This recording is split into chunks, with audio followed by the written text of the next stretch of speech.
Ouais. Ouais. Donc je pense, tu vois, c'est là, c'est plus ou moins là où est-ce qu'on en était, je crois, c'est que sur le Baït Sheni, etc.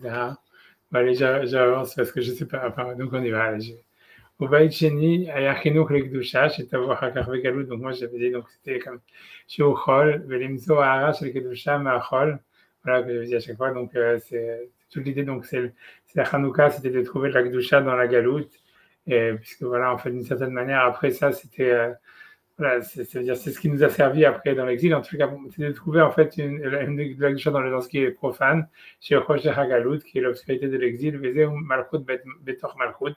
Et ça, c'était une royauté dans la royauté, c'est-à-dire que au début, en tous les cas, les Hashmonaïm, ça veut dire au début ou pas au début, en réalité, c'était une royauté dans la royauté, c'est-à-dire que c'était la royauté des Juifs, mais dans la royauté des Grecs et la royauté des Romains, etc. Et c'est en fait, c'est ça ce qu'on garde aussi en exil de Hanouka, qu'en réalité, les Juifs, quand ils étaient en exil, aussi, ils avaient comme une sorte de royauté dans la royauté, quoi. C'est-à-dire, ils avaient le ghetto, ils avaient leur truc, ils avaient leur gouvernement. Même les Juifs, tu vois, ça veut dire, chez les Sfaradim, tu vois, ça veut dire, c'était whatever it is, mais ça veut dire, ils avaient leur propre système, d'une certaine manière, malgré tout, la plupart du temps, jusqu'à Napoléon, quoi. ודבר זה, שהתחדש בבית שני על ידי החשמונאים, et ça c'est ce qui a été, c'est la nouvelle idée qui a été mise en tous les cas par les Hashmonaïm et qui après qui a servi pendant l'exil, Beokium Israël Begalout, et ça a été dire, ce qui fait que Israël a pu tenir en exil. Mais j'ai caché Atzmo et Matkila Shala Esther ou Kikliba.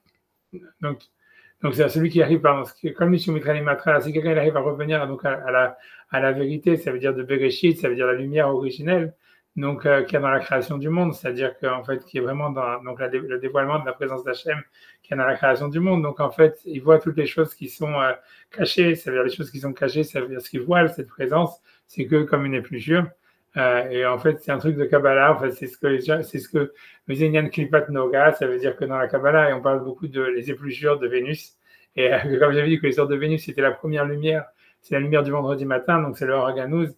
Et qu'en fait, l'idée, voilà, c'est que cette lumière qu'il y a dans la matérialité, elle est en fait une révélation de la présence d'Hachem.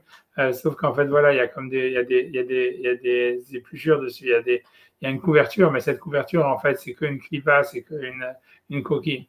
Euh, tu vois, Shiraganu Zohar Noga, Shimé Baboker. Voilà, donc, je sais pas, tout ça, j'ai expliqué comme, je dis ça comme ça, moi, j'avance, hein. Shiraganu Zohar Noga, Shimé Baboker, Beyamashishi, que donc, la lumière cachée, c'est la lumière de Vénus qui s'élève, qui explique, qui illumine le matin, le vendredi. Inyan, Oar Sadikim, Gornoga, c'est un autre passage qui dit aussi, le chemin des Sadikim, c'est comme la lumière de Vénus. Et qu'en fait, l'idée, c'est de redécouvrir la lumière qu'il y a dans la matérialité, qui est à l'origine du Maaseh Bereshit, et que c'est comme ça qu'on retrouve qu'on devient un sadique, quoi, un truc comme ça. Au Hanouka, Abayit Rishon, Shaita Leshem Shamaim. Donc je dis que par contre, dans le premier Beth Amikdash que ça a été fait, ça veut dire Leshem Shamaim, contrairement à la Hanouka Bayit du Bayit Sheni, où en réalité, on a vu, selon moi, ce que j'avais dit, que les Hashmonaïm, ils n'avaient pas une intention vraiment à Leshem Shamaim, le fait qu'ils n'ont pas rendu la royauté à David, etc. Par contre, quand Shlomo il a construit le premier temple, au contraire, sa kavana, elle était très Leshem Shamaim, avec Kavan Gdolot à l'idée Shlomo Ameler, comme on voit dans la tfila de l'inauguration du Beth Amikdash, qui me voit Bitfilotav, Anoaot, Shesh Besefer Melachim, Beshatrin Uchabaït, comme on voit dans les tfilotes qu'il y a au début de l'inauguration du Beth Amikdash, lorsqu'il fait l'inauguration du temple. Et donc on voit qu'il avait des intentions très hautes, etc. Je ne sais pas si tu connais, je ne sais pas si tu veux voir, comme tu veux, j'en sais rien. J'entends pas, je crois que t'es en mute. Pardon. J'ai dit oui, je veux bien voir. Ok, ouais, c'est très joli. C'est un passage très joli du Tanakh. Attendez, je vais l'ouvrir 2 secondes. Une seconde. Comment je vais faire? Je fais comme ça.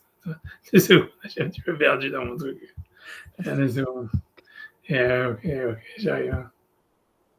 Une seconde. 2 secondes. Donc, c'est que ça veut dire. C'était. Attends. En plus, c'est un peu lié à la paracha de la semaine dernière, parce que c'est l'inauguration du Beth Amikdash par rapport à l'inauguration du Mishkan. Et dans 2 secondes, maintenant, il faut dire, tu vois, 2 secondes. 2 secondes.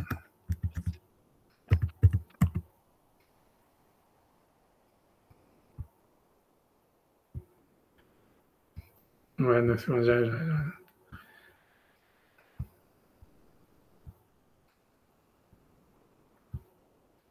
Parce que j'essaie de revenir au début du chapitre. 2 secondes. 2 secondes.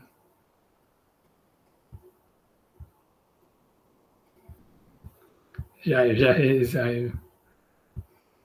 Voilà. Ok.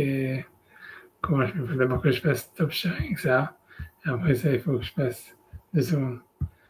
Il faut que je fasse share du truc. Voilà. Non, je peux zoomer.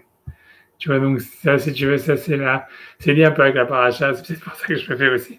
Donc ça, c'est l'inauguration du Beth Amikdash par Shlomo. Ça veut dire ça, c'est la cérémonie, le texte, si tu veux, le discours et les tfilotes, en fait, que Shlomo, il a dit le jour de l'inauguration du Beth Amikdash. Donc, il y a marqué comme ça, tu vois, Az Yakhel Shlomo Adzikne Israël, Kol Rashi Amatot. Donc, à ce moment-là, Shlomo, il a rassemblé tous les anciens d'Israël et les chefs de tribus, les Sia Avot, les princes des patriarches. Ça veut dire, j'imagine, des familles, des autres tribus, quoi, des tribus, les Bnei Israël, le peuple d'Israël. Elle a Melech Shlomo vers le roi Salomon, à Yerushalayim, la Halot et Aaron Beit Hashem, de faire monter l'Arche Sainte déjà, mais Ir David, qui était donc déjà à Jérusalem, mais dans un endroit qui s'appelle Ir David. On ne sait pas si ça correspond à ce Mais si on sait, on a Ir David. Ouais, il y a un endroit qui s'appelle Ir David, je sais, on est à Jérusalem. Non, mais il y a le site archéologique. Ok, alors c'est possible. Non, c'est où, je sais. Ouais. Non, mais il y a la montée maintenant. Ils ont fait, ils ont trouvé la piscine. Ils sont en train d'excaver la piscine et il y a la montée jusqu'au.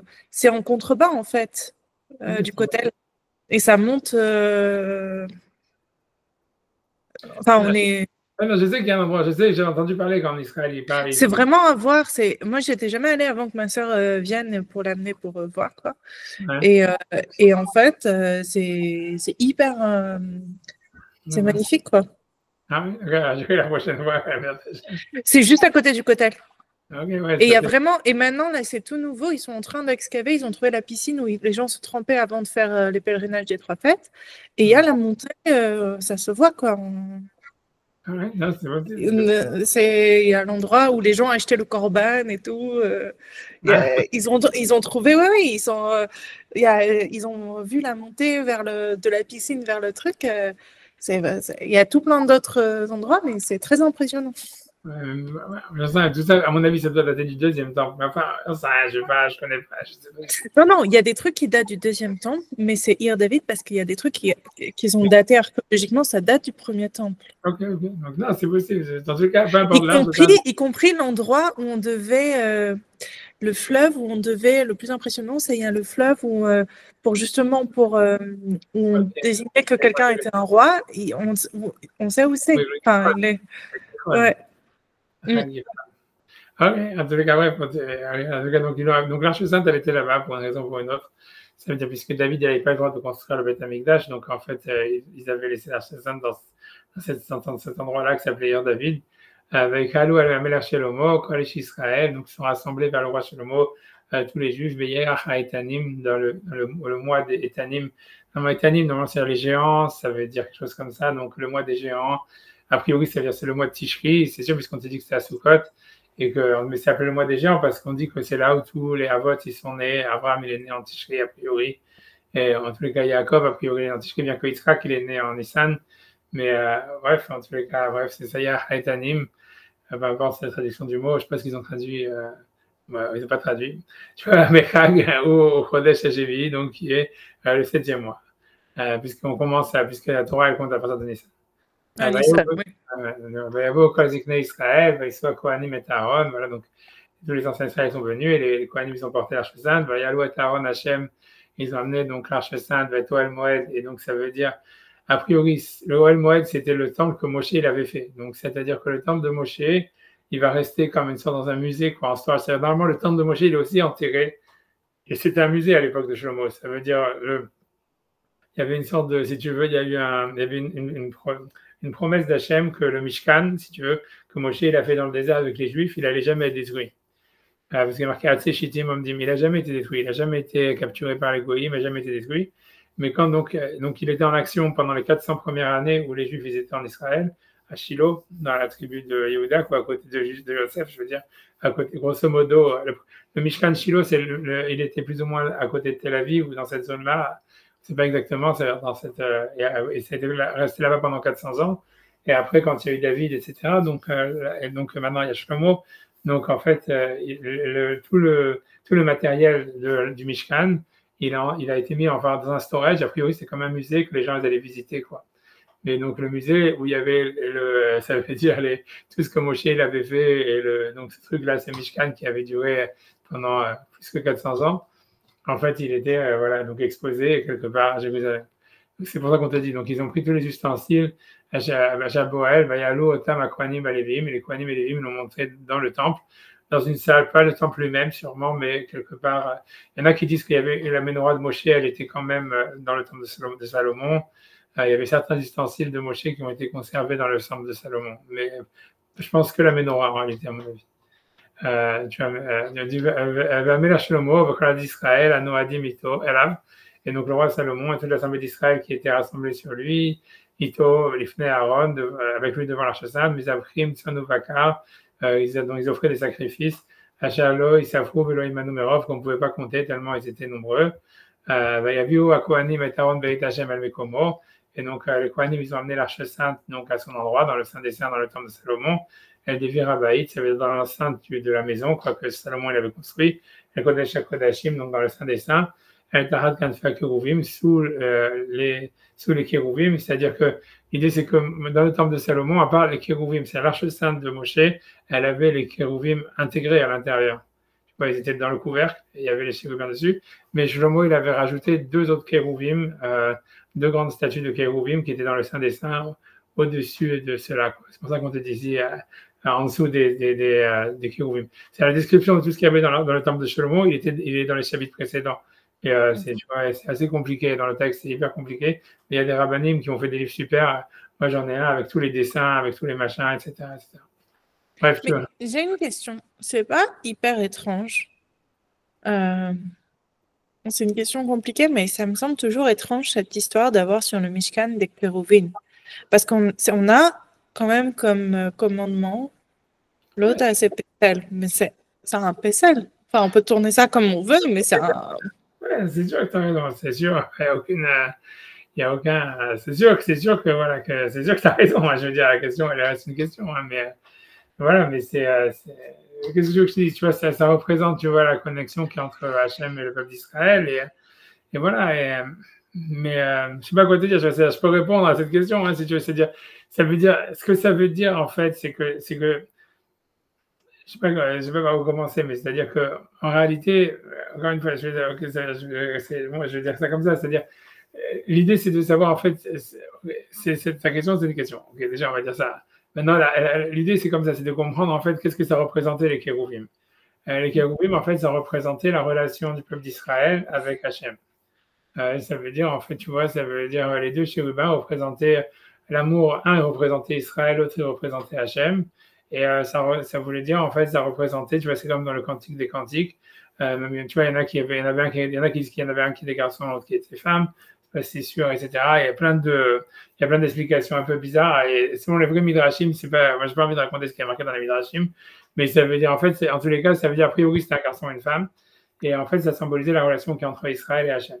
Maintenant, le truc, tu vois, c'est de dire, OK, qu'est-ce que ça voulait dire, en fait? Pourquoi? OK, l'idée, c'est qu'on a l'impression, et c'est surtout ça ce qui est important à retenir, c'est ce qui est compliqué à retenir, mais voilà, c'est qu'en fait, OK, on devrait dire, normalement, Hachem, en fait, il n'est pas dépend. Qu'est-ce que ça veut dire pourquoi on fait Hachem et le peuple d'Israël au même niveau, quoi? Pourquoi est-ce qu'on te dit, voilà, c'est comme si, normalement, on devrait mettre, je sais pas, si on devait faire une statue qui représente Hachem et l'autre Israël, normalement, on devrait mettre la statue d'Hachem beaucoup plus grande que celle d'Israël. Et en fait, l'idée, c'est de dire que non, en fait, c'est de dire, et pourquoi c'est non? Alors, c'est ça l'idée. C'est parce qu'en fait, encore une fois, donc pour expliquer tout ça, c'est de dire que la seule manière d'expliquer, de faire qu'une action religieuse, ça ne soit pas de l'idolâtrie, c'est d'expliquer en fait que Hachem, il s'exprime à travers l'homme, tu vois. C'est toujours la même idée. Et donc, en fait, ça veut dire que si un homme, il veut faire un korban, c'est Hachem qui veut que l'homme fasse le korban. Et que donc le même Hachem, en fait, si tu veux, que le même Hachem qui s'exprime à travers la création du monde, à travers l'univers, il s'exprime aussi à travers l'homme. Et en fait, il faut voir, quand tu regardes en réalité dans le Beth Amikdash, c'était vraiment un truc l'importance, le sens du Beth Amikdash, c'était de montrer l'amour d'Hachem pour le monde et l'amour du monde pour Hachem. Et tu vois, et c'était voilà. Et en fait, et ça, c'est pas Dieu en fait. Tu vois l'histoire, ça veut dire l'idée de comprendre, c'est qu'en fait, ça veut dire le Beth Amikdash, c'était un temple qui était là pour représenter la relation que l'homme il a avec Hachem et qu'Hachem il a avec le monde. Mais en fait, Hachem il est au-dessus de cette relation, quoi. C'est ça le truc, tu vois. Voilà, je sais pas quoi Mais dire. en quoi ça justifie d'avoir deux statues de Crowet? Parce que, tu vois, En quoi ça représente la relation d'avoir des statues et en quoi ça contredit pas une des Asarat Adibarot? Non, c'est sûr que ça contredit. Bon, ben, c'est sûr que ça contredit. C'est sûr que c'est une Horat Shara, c'est ce que le Rambam me dit, que ça a été donné qu'une fois qu'ils ont vu qu'il a fait le vol d'or.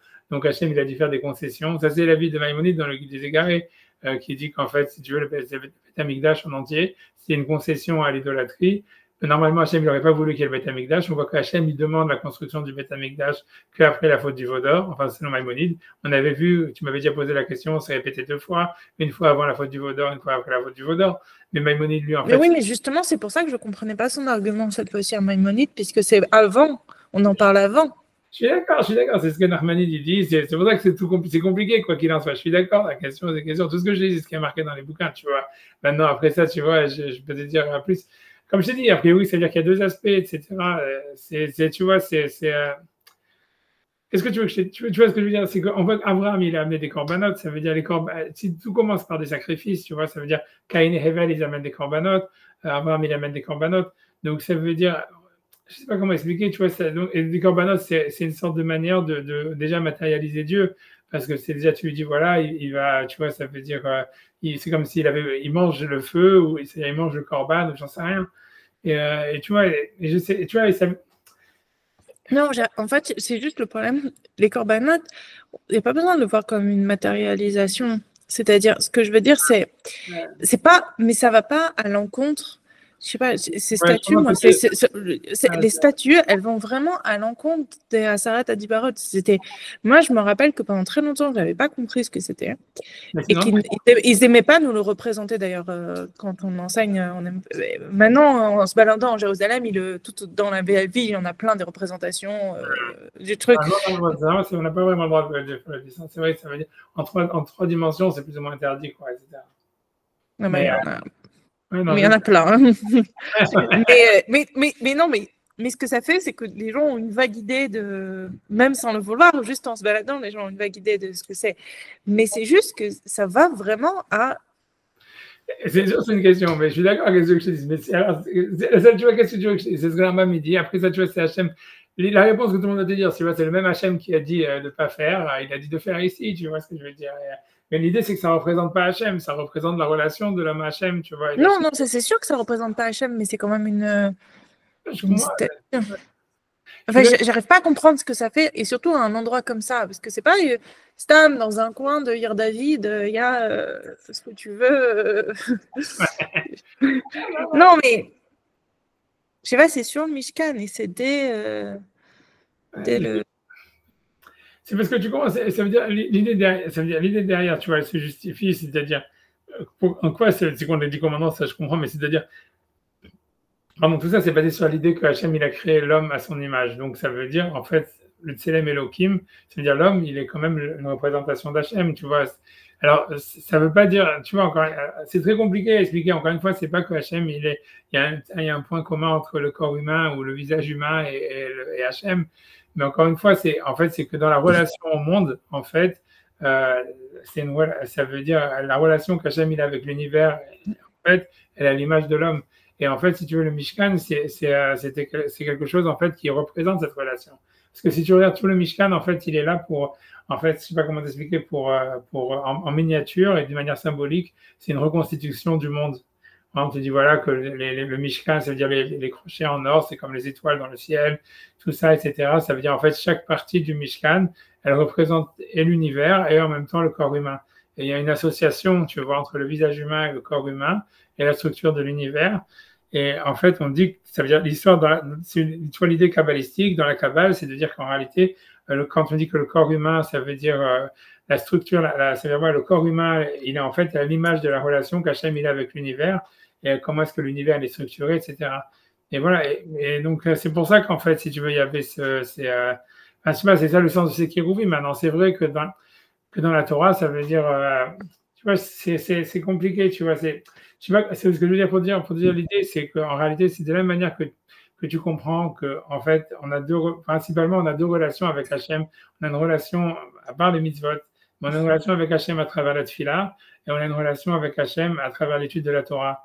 Et ça veut dire, ça veut dire que c'est clair que quand on étudie la Torah, en fait, on comprend que Hachem, il n'a pas de visage, que Hachem, il est au-dessus de l'homme, et tout ce que tu veux, et qu'en fait, nous, on étudie ce que la mitzvot qu'il nous donne, etc. On essaie de comprendre ce qu'il a voulu dire, mais ça part du fait qu'on sait que Hachem, il est au-dessus de l'univers, et on comprend très bien que au niveau quand on est dans l'étude de la Torah, que Hachem, il n'a pas de corps, Hachem, il n'a pas de forme, et que ça serait une insulte de vouloir le représenter de quelque manière que ce soit. Et ça, c'est vrai dans l'étude de la Torah. Mais quand tu fais la tefila, tu vas bien, tu es obligé, en fait, quand tu parles à quelqu'un, tu es obligé, je sais pas, d'imaginer un visage à Hachem, mais quelque part, tu vois, même si tu ne lui badiges pas un visage, tu lui badiges, même le fait que tu t'adresses à une présence, c'est déjà, tu vois, une autre relation, tu vois Hachem, et ça, c'est la relation qu'il y avait dans le Beth Amikdash, dans le Mishkan, avec les Korbanot, etc. Et dans cette relation-là, qui est une relation, c'est un autre, tu vois, c'est un autre type de relation qui est pas, et tu as raison, la relation qui est marquée dans la Torah, c'est pas la relation de l'étude de la Torah, c'est une relation différente qui est à travers la Tfila et le Korbanot. Et dans cette relation-là, qui est liée beaucoup plus à la matérialité du corps humain, parce qu'en fait, un homme, quand il prie, etc., c'est avec son corps qu'il prie, tu vois, c'est pour ses besoins corporels, c'est par rapport à sa matière. En fait, donc c'est pour ça que c'est une mitzvah de la Torah, c'est Avodah Shebalev, etc. En fait, tu vois, ça veut dire dans cette optique, dans cette mitzvah, dans cette relation, en fait, l'homme, il est obligé, quelque part, tu vois, je peux dire d'imaginer un visage, mais au moins une présence ou quelque chose, en fait, tu vois, qui en soi, tu vois, au niveau de l'étude de la Torah, ça ne se justifie pas, quoi. Ça veut dire que... Mais je vois pas en quoi ça serait du Avodah Zarah d'imaginer quelque chose pendant qu'on prie, c'est hyper bizarre. C'est pas que tu imagines quelque chose, mais le fait même que tu parles à quelqu'un, le fait même que tu penses qu'Hachem, il peut t'écouter, il peut te comprendre, etc., tu vois, c'est par rapport à l'étude de la Torah, c'est un peu, tu vois, c'est pas compréhensible. Tu vois, ça veut dire, je sais pas, tu vois, ça veut dire, je sais pas, Hachem, il sait tout ce que tu as besoin, pourquoi tu vas lui dire quelque chose, tu vois ce que je veux dire? Tu vois, ça veut dire... si Moshe avait besoin de parler avec lui, a fortiori n'importe qui d'autre. Oui, mais ça veut dire, mais ce besoin-là, en fait, il émane du fait qu'en fait, en fait, c'est comme si tu vois, c'est notre neshama, ou ça veut dire notre corps. En fait, si tu veux, il a besoin en fait d'avoir un dialogue avec Hachem.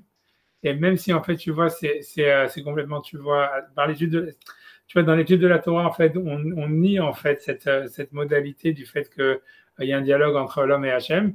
Mais dans l'étude dans la prière et dans les korbanot, tu vois, ça veut dire et en fait, on est dans cette modalité-là, et c'est un type, tu vois, de modalité. Alors, tu vois, ça explique pourquoi tu as raison, en fait, que d'après la Torah, en fait, il n'y a pas besoin d'avoir le Beth Amikdash, ou même, tu vois, le Beth Amikdash, c'est quelque chose qui est proche de l'idolâtrie, parce que c'est une représentation d'Hachem et tout ça. Mais... Non, moi, je dis pas ça. Moi, j'ai pas de problème avec le Beth Amikdash, je comprends totalement. J'ai juste un problème avec ces deux kéroubim. J'ai pas de problème avec le Beth Amikdash du tout, au contraire. Je trouve juste les deux kérouvim, ils sont problématiques. Ils ne cadrent pas avec tout le reste.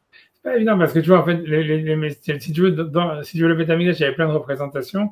Et tu vois, les kérouvim, ils étaient partout. Ils n'étaient pas simplement sur l'Arche Sainte. Il y en avait des dessins dans les tentures, etc. Partout, tu vois, tu vois, c'est toutes les tentures, en fait, elles étaient brodées avec des visages, tu vois, de kérouvim, de lions, en fait, tous les trucs qu'il y a dans la Merkava, quoi.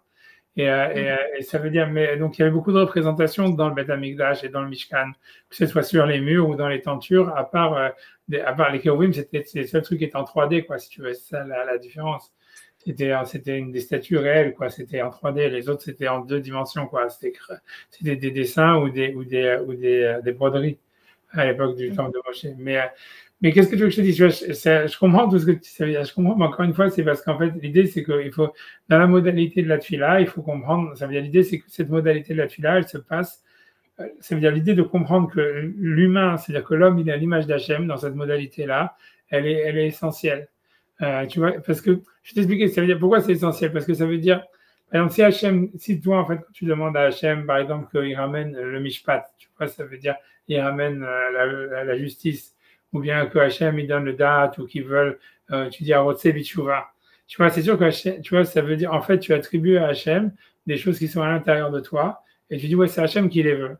Tu vois, c'est quand tu dis, en fait, parce que tu vois, ça veut dire quand tu vas à Rotsebi, tu vois, c'est toi, Hachem, tu vois, en fait, est-ce qu'il en a à faire quelque chose, que tu fasses tes chouvas ou pas tes chouvas? Tu vois, ça veut dire, est-ce que, en fait, c'est toi qui veux faire tes chouvas, et tu dis, béni sois-tu Hachem qui veut la tes chouvas. Tu dis, et tu vois, quand tu dis, c'est Hachem, est-ce que Hachem dit la justice dont on parle, elle est humaine, tu vois? Donc, quand on dit, béni sois-tu Hachem, le roi, Melach c'est d'accord, Mishpat, en fait, c'est toi qui veux la d'accord, le Mishpat, c'est ton Mishpat. C'est la justice humaine, mais tu l'attribues à Hachem. Et tu pourrais dire, en fait, et l'idée, c'est que, tu vois, c'est pour expliquer. Non, mais je suis pas d'accord avec ça, parce que, en fait, c'est pas pareil. Parce que si dire que ça ferait rien à Dieu, ça voudrait dire qu'il n'y a pas de relation.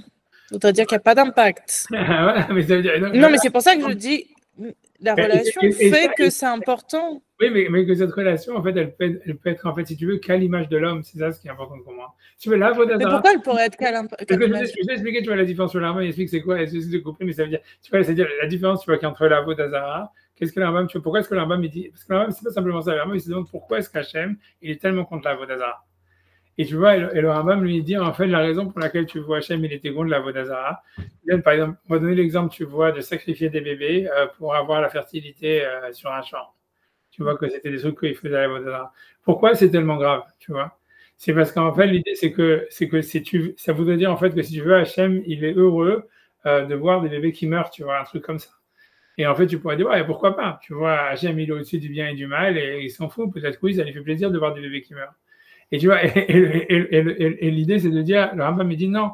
En fait, ça veut dire, c'est impossible que Hachem, tu vois, ça veut dire, et c'est là où tu rentres dans la Vodazara. Lui dit, la Torah, elle pense, en fait, elle part du principe, et c'est ça ce qui est vu comme, si tu veux, la pierre angulaire de la Torah, c'est que Hachem, il peut pas vouloir quelque chose qui est contre l'homme et contre la nature du monde, tu vois. Ça veut dire, Hachem, il ne peut pas dire, OK, moi, ce que je veux, c'est qu'on détruise cette ville comme ça pour me faire plaisir. Et si vous massacrez plein de monde, eh ben, ça me fait un bonheur énorme, vous allez recevoir plein de brachas.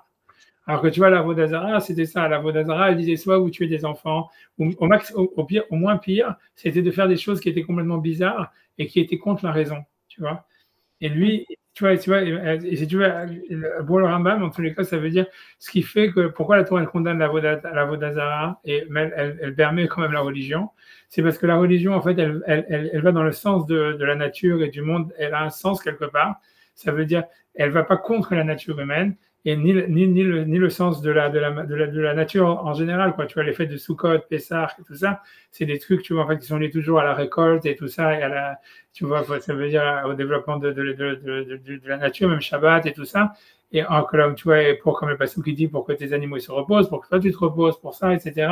Mais ça veut dire la même chose avec Melut Sadim, c'est que toutes les mitzvot, tu vois, en fait, comme je dis, voilà, avec le Mishpat, tous ces machins-là, c'est des trucs, en fait, que ça veut dire, à la base, en fait, ils tirent leur essence parce que le monde, il a besoin de ça. Le monde, il a besoin de Mishpat, le monde, il a besoin de date, le monde, il a besoin, tu vois, ça veut dire de Melut Sadim, le monde, il a besoin de tout ça. Et ça veut dire, et donc c'est pour ça que Hachem dit, l'idée c'est de la Torah, c'est de dire, si le monde il a besoin de ça et l'homme il a besoin de ça, c'est sûr qu'Hachem aussi il veut ça. Et en fait, Hachem il fait un avec le monde. Et en fait, tu vois, ça veut dire, d'une certaine manière, il a l'image de l'homme. C'est ça le lien du Tselem Elohim. Et si tu veux, et ça c'était super important. Ça veut dire, mais c'est vrai que d'un autre côté, dans l'étude de la Torah, l'homme il peut être au-dessus de ça. Parce que tu vois, si tu veux, faire l'étude de la Torah, l'homme en fait, il doit chercher à dépasser sa condition humaine. Tu vois, mais en réalité, dans la modalité, tu vois, si tu veux, de la prière, des corbanotes, tout ça, si tu veux, de la relation avec Hachem, c'est obligé de passer, en fait, si tu veux, comme une sorte je sais pas comment dire, tu vois, d'amour, de concordance entre la nature humaine et la volonté d'Hachem. Et c'est pour ça, en fait, tu vois, les Kourim, en réalité, ils ont un rôle central, tu vois, ça veut dire, parce que c'est ça ce qui vient de montrer que c'est pas de la Vodazara. Ça veut dire, Hachem, il peut pas nous demander de faire quelque chose qui est contre nous-mêmes. Hachem peut pas nous demander, tu vois, de tuer nos enfants, ou même, tu vois, de faire des choses ils vont nous porter préjudice à nous-mêmes. Tu vois, c'est pour ça que toutes les mitzvot, c'est la vie humaine, elle passe avant, à part 3 mitzvot qui sont, tu vois, c'est exceptionnel. Mais ça veut dire, l'idée, c'est que, En fait, parce que Hachem ne peut pas demander quelque chose qui est contre, tu vois, l'essence de la nature humaine. Et ça, et la manière dont, ou le sens de la nature, ou des choses comme ça, tu vois, et c'est ça ce qui va faire que c'est pas de la Vodazara. Tu vois, ça veut dire, voilà, c'est ok, tu amènes. Mais alors, ça veut dire que selon cette définition, les chrétiens, c'est pas Vodazara. Toutes les bizarreries qu'ils font. Ouais, ça veut dire, tu vois, le Rambam, tu vois, lui, tu vois, le Rambam. Non, mais enfin, je sais pas, en suivant cette logique. Parce qu'ils ont des statuts, des machins, des trucs, mais. Ouais, mais c'est-à-dire pour le Rambam, tu vois, c'est ça, lui, c'est ça ce que lui pense. Tu vois, lui pense que l'histoire de. Lui pense, quand tu regardes, c'est pour ça que le Rambam lui pense que c'est beaucoup plus grave la superstition, tu vois, que le christianisme, par exemple. Ça veut dire, tu vois, lui, il est d'accord que le christianisme, c'est de la Vodazara parce qu'il dit, lui, il pense qu'il qu'il y a trois dieux. Il pense parce qu'il pense qu'ils font. Ça veut dire, il donne aussi un pouvoir magique. Non, mais moi, je pensais que c'était la Vodazara, mais par cette définition, pas juste la logique que vous venez de dire. Ouais, parce que lui, il pense que dès que tu donnes un pouvoir magique à un objet, nécessairement, ça veut dire que tu vas contre la nature humaine. Parce que lui, il pense que tu vois que, en fait, parce que lui, il dit, qu'est-ce que ça va faire si jamais tu prends un talisman et tu dis, voilà, tant que j'ai cette croix, je suis protégé de tout. Ça veut dire, en fait, tu vois, ça veut dire, en fait, ok, alors je peux faire n'importe quoi, mais j'ai la croix sur moi, donc tout va bien, tu vois. Et donc, ça c'est de la Vodazara, tu vois, parce que ça veut dire, en fait, que c'est pas, en fait, quelque chose, tu vois, parce que, tu vois, je sais pas comment expliquer, mais ça veut dire, pour lui, dès que tu vas faire, lui, le mécanisme, il est comme ça, il dit qu'en fait, que la Vodazara, elle fonctionne en disant, tu vas faire un truc débile, ça peut pas être nécessairement quelque chose, en fait, qui va tuer tes enfants ou des trucs comme ça. Ça lui dit tuer les enfants, c'est le truc le plus grave, mais ça veut dire, à part ça, ça débranche sur, par exemple, si quelqu'un, il te dit, par exemple, il dit, je sais pas moi, si tu lui dis, par exemple, lui dit l'interdit de châtenez, c'est parce qu'avant, les gens, ils pensaient que châtenez, c'était quelque chose qui te porte bonheur. Donc, tout le monde s'habillait avec du châtenez. Et donc, c'est pour ça que la Torah dit, non, vous ne portez pas du châtenez. Et tu vois, ça veut dire, et parce que lui dit, et l'idée, c'est de dire que, alors pourquoi, qu'est-ce qu'il y avait de mal là-dedans? Qu'est-ce qu'il y a de mal à porter du châtenez? Mais lui dit, oui, mais en fait, les trucs, quand tu portais du châtenez, si tu penses que quelque chose porte bonheur et va te donner la tzlacha, et c'est quelque chose d'irrationnel, alors en fait, automatiquement, tu vas faire des choses qui sont contre la nature. C'est-à-dire, au lieu de travailler ton champ, tu vas dire, OK, je vais porter du châtenez, et tu vas délaisser tes plantes, tu vas délaisser ton travail, etc. Et tu vois, pour lui, c'est ça la Vodazara. Et c'est pour lui, toute la Torah doit être expliquée comme ça, que c'est jamais quelque chose qui peut aller contre la raison, tu vois, la nature humaine, contre la nature du monde normal, tu vois, quelque chose qui va t'handicaper, tu vois, par rapport au monde de la raison, tu vois. Et pour lui, c'est ça ce que ça symbolisait les kérouvim, mais pour lui, c'est ça, c'est pour ça que c'était important. C'est si déjà on fait un Mishkan, alors il fallait qu'il y ait les kérouvim, quoi. Il fallait montrer le truc central, que ça peut pas être, la religion, ça peut pas être un truc débile qui va contre, tu vois, le sens de la nature ou le sens de la nature. Tu vois, mais je vois pas en quoi les kérouvim ils montrent ça. Parce qu'en fait, ça représentait, tu vois, je dis encore une fois, d'un côté l'homme, d'abord c'est donner un visage humain à Hachem, enfin en tout cas la relation de l'homme à Hachem, et en même temps le mettre à l'égal de l'homme, quoi. Et ça voulait dire en fait, tu vois, Hachem, il n'est pas surnaturel au point où il va nous demander de faire des choses qui sont contre la nature humaine, tu vois, tu vois, ça veut dire, voilà, il va pas nous demander, je sais pas, encore une fois, de nous suicider, de brûler des villes, ou j'en sais rien, tu vois, ça veut dire de faire des choses qui sont pas rationnelles, quoi. Mais on doit, oui, détruire tous ceux qui sont avant nous quand on arrive en terre d'Israël. Ouais, mais ça, c'est parce que c'est de la Vodazara, c'est ce que lui veut dire, parce que eux, en fait, ils pensent comme ça, tu vois, c'est l'histoire, c'est comme, mais pour lui, tu vois, parce que pour le Rambam, il veut se demander, c'est quoi le problème de la Vodazara? Tu vois, quelle différence entre un korban que tu amènes au Beth Amikdash, alors que tu sais qu'Hachem, il mange pas et tout ça, et un korban que tu amènes à la Vodazara. Et lui, il explique, tu vois, la différence fondamentale, elle est que dans le korban que tu amènes au Beth Amikdash, en fait, c'est pour te motiver, toi, à faire le bien, tu vois, à chaque fois quand tu vas regarder, quand la Torah, elle dit, vous allez venir dans les fêtes de pèlerinage, c'est pour que tu apprennes à craindre Hachem, et après ça, on lisait la Torah, on lisait ça. Donc, c'était, tu vois, en fait, et l'importance des valeurs et compagnie, c'était parce que, en fait, c'est ça ce qui va permettre et à la société d'avancer, c'est ça ce qui va apporter, qui va permettre à un homme de se développer, etc., etc. Alors que dans la Vodazara, c'est OK, tu mets ta croix, et voilà, et tout va très bien, maintenant, tu peux faire ce que tu veux. Tu vois, et si des fois, tu veux te confesser, et t'es confessé, t'es pardonné. Tout ça, c'est de la Vodazara pour lui, parce qu'en fait, ça te pousse, en fait, ça t'excuse de faire du mal, tu vois. En fait, c'est quelque chose qui, et dès que tu vas prendre un objet talismanique, en fait, en fait, ça te pousse en général à faire du mal, parce que tu te dis, ah, voilà, j'ai mon talisman, alors c'est bien, tu vois, ça va me protéger. Et c'est pour ça que l'Rambam était super contre les ségoulottes et contre tout ça. Parce que lui pensait que c'était proche de la Vodazara, lui pensait que ça c'était de la Vodazara. Parce que lui, il disait, en fait, tu vois, c'est toutes les ségoulottes, ça sert à quoi? C'est que, en fait, tu dis, ouais, c'est pas parce que je vais travailler, c'est pas parce que je vais donner de la tzedaka, c'est pas parce que tu vois qu'Hachem, il va m'aider. Non, c'est parce que je vais faire une ségoula où je dis 10 fois ça, ou 25 fois ça, et tout ça. Et tu vois, pour lui, il pense que ça, c'est de la vodazara parce que ça te pousse à croire à des trucs surnaturels qui seraient pas en phase avec le monde de la raison, quoi. Et pour lui, ça, c'est la source de la vodazara. Et tu vois, en fait, les Kérouvim, ils étaient là pour vraiment éradiquer ça, tu vois, ça veut dire, dans l'endroit où, en fait, on va amener des corbanotes, on aurait une tendance, tu vois, ça veut dire à penser qu'il allait avoir, tu vois, un truc surnaturel, un truc magique, c'était pour dire, OK, Hachem, il est au-dessus du monde, etc., etc., et c'est vrai que, tu vois, c'est lui qui fait battre notre cœur, c'est lui qui nous fait vivre à chaque minute, etc., etc., mais en fait, ça veut dire, c'est pas magique, ça veut dire, Hachem, il va pas faire quelque chose, il va pas te demander de faire quelque chose, tu vois, ou tu vas pas te lier à lui par quelque chose qui est complètement insensé, parce qu'il est au-dessus de toi. Tu vois, c'est ça le sens de Kérouvim. Ah, tu vois, c'est... Mais d'un autre côté, il y a quelque chose de spécial qui se passe au Kotel. Il y a plein de gens qui l'ont senti. Oui, c'est sûr, mais bon, on va voir, tu vois. Mais ça, c'est Hachem, il écoute les tfilotes, ça, c'est une autre histoire, tu vois. Mais Non, mais je veux dire juste l'endroit avant la tefila. Il y a quelque chose. Oui, la Shekhina, c'est on dit que la Shekhina, elle n'est jamais partie du Kotel Amaravi. Ça veut dire c'est une marloquette, ça veut dire, mais il y a un aspect de la Shekhina qui est parti en exil avec le peuple d'Israël. Et il y a la Shekhina, elle n'est jamais partie de Jérusalem et de l'endroit où il y a le temple. C'est ça ce qui est retenu dans la halakha. C'est pour ça qu'on ne peut pas monter sur la montagne du temple, même s'il n'y a pas le temple, etc. Parce que Mais en parlant de ça, comment on peut accepter que les autres, ils montent? Non, alpi halakha, pas alpi politique. Comment on peut accepter qu'ils montent? Alpi halakha, on n'a pas le droit qu'ils montent, non? A priori, t'as raison. A priori. A priori, je sais pas, tu vois, tu vois, ça veut dire, qu'est-ce que je te dis, tu vois, c'est sûr que c'est une profanation. C'est sûr que c'est une profanation, c'est sûr. Mais qu'est-ce que tu vas faire? Tu vois, c'est sûr que c'est une profanation. C'est une profanation. Alpi halakha, c'est une profanation qui monte. Ouais. Non, c'est sûr qu'ils sont impurs aussi, etc. Ouais, c'est sûr. C'est sûr. Qu'est-ce que je te dis? Tu vois, mais c'est ça, tu vois. Mais si tu veux, je veux te montrer le Rambam. C'est pas que le Rambam, mais ça veut dire, c'est pris de l'Agma, mais c'est-à-dire, je sais le Rambam, parce que j'aurais fait tout à l'heure ce Rambam. Si on peut le faire 2 secondes, mais je vais revenir sur le truc de genoux, etc. Et 2 secondes, j'essaie de. Si tu veux, Stam, après, on va voir que le début de ce Rambam. Mais c'est ça, tu vois, ça veut dire, ça c'est le Rambam dans les lois du Beth Amikdash.